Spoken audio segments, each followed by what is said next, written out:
Hi, I'm at St. Jean Farm Days. I'm here with Chris Manchur with the Canola Council of Canada. He just did a presentation on blackleg and verticillium in canola. Do you see those as emerging threats? They've been around for a while, or how has that changed?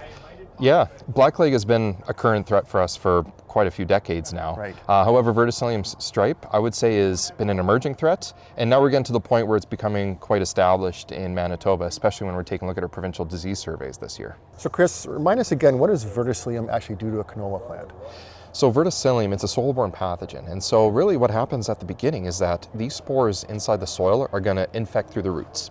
And it's going to develop through the plant over the season until it gets to kind of that critical stage where it starts girdling all that kind of water nutrient highway through that stem. And so when we're seeing impacts to yield, that could reduce, overall seed set formation, etc., and potentially cause lodging as well because you're weakening that stem. And then, of course, once it kind of grows through the stem, it's going to produce more spores. It's going to rest in the stubble, get chopped up, either go through your combine or return back to the soil to cause that cycle to grow again. So it's robbing all these nutrients from the plant that should be going to the seed. Now, if a grower is concerned they might have verticillium in a field, what symptoms are they looking for and how can they tell? Yeah, so the first thing I think about when I'm getting into a field walking is I'm taking a look for that striping on the plants. And so that's really the characteristic part of verticillium.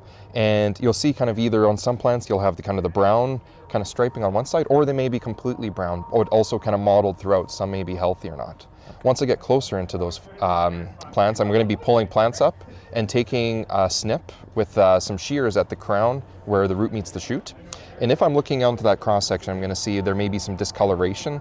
And the tricky thing is that it kind of looks like blackleg on first glance. However, blackleg has kind of more characteristic cankers as well as black pie wedges. Verticillium has more of a gray, kind of broader discoloration, potentially radiating from the center.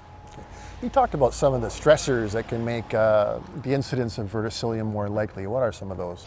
Yeah, so some of them stressors, I would say, could maybe exacerbate what verticillium is going to be looking like. And really, that's anything that may weaken the plant. Sure. And so that could be other diseases, and we talk about blackleg as one of those, as well as potentially other events that happens earlier on in the season. So flea beetle feeding or potentially excess moisture. Anything that stresses the plant may make it more vulnerable to other infections like verticillium that we see.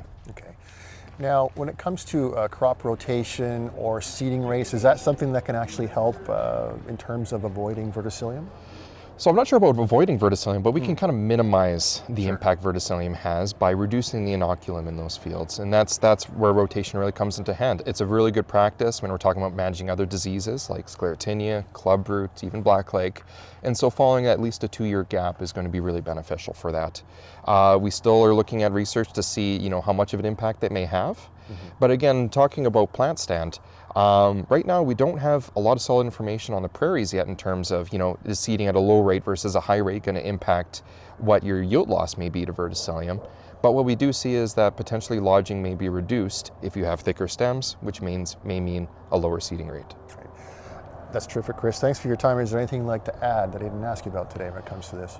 Not that I can think of, but again, if you want more information about verticillium, blackleg, and potential management strategies, talk to your local agronomists, talk to your provincial specialists or your canola association agronomists. Okay.